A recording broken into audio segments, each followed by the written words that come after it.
Salam dan bahagia, saya Fauzi Vinanda Putra, NIM 2019-008415. Saya akan mempresentasikan tentang rencana penjualan jalan tol oleh pemerintah dengan dosen pembimbing Bapak Lalu Supardin SEMM. Ini merupakan beberapa artikel dari media nasional di Indonesia. BPJT ungkap alasan waskita jual jalan tol. Lagi, saham jalan tol di Trans Sumatera ini dijual ke investor asing. Utang menggunung, waskita berharap penjualan 9 jalan tol.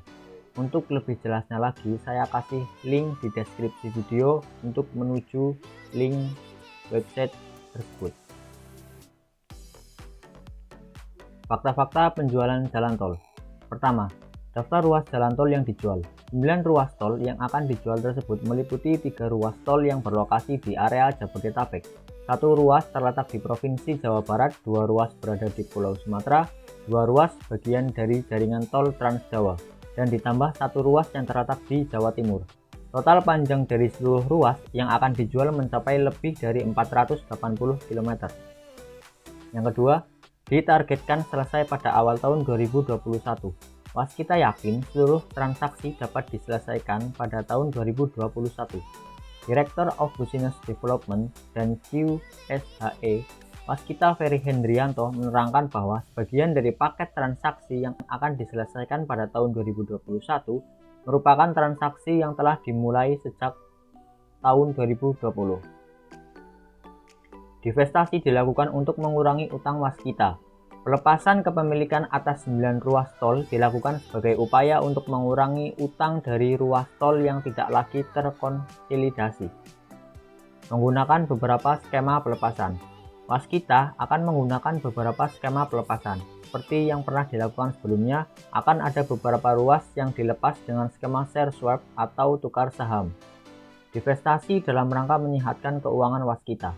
Rencana penjualan tol tersebut tidak ada kaitannya dengan rencana pembangunan proyek jalan tol yang masih akan dilakukan pemerintah. Itu tidak ada kaitannya, itu murni divestasi dalam rangka penyehatan keuangan Waskita Group. Waskita tetap boleh ikut lelang proyek. Waskita Karya masih diperbolehkan mengikuti lelang proyek jalan tol meskipun nantinya 9 tol tersebut belum terjual. Namun, tetap pemenang lelang diputuskan oleh BPJT melalui review. Ada baiknya juga jika waskita ingin mengikuti proyek harus membentuk konsorsium, karena jika hanya ikut sendiri akan sangat berat bagi perusahaan BUMN karya tersebut.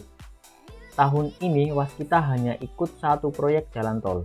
Karena fokus pada divestasi, tahun ini waskita hanya ikut pada investasi di 1 jalan tol saja, yaitu jembatan tol Balikpapan Penajam yang saat ini sedang dilakukan kajian.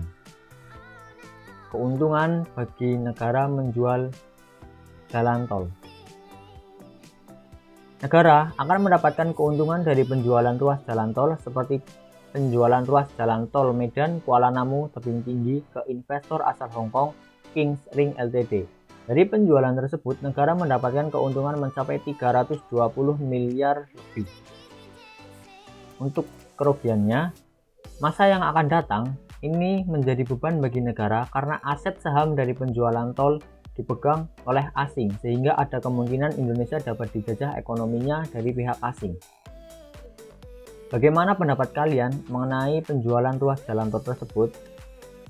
Mendukung atau menolak? Saya pribadi menolak. Kenapa menolak? Skema bangun jual yang diterapkan pemerintah dalam proyek-proyek infrastruktur jalan tol menuai polemik. Konsep pendekatan pembangunan infrastruktur dengan sistem bangun jual jalan tol ini mengikuti strategi bisnis yang diterapkan di Cina.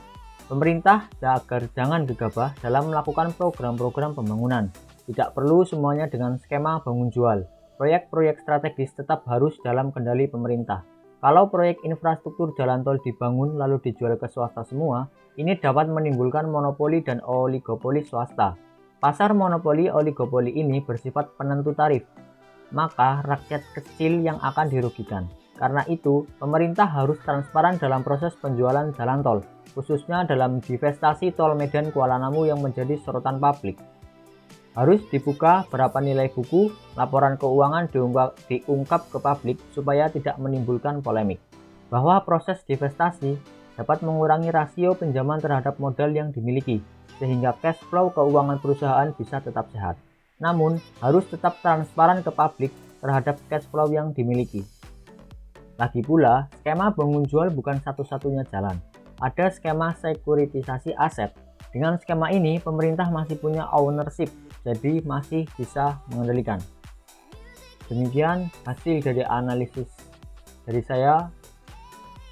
Ada salah kata, saya mohon maaf. Terima kasih, salam dan bahagia.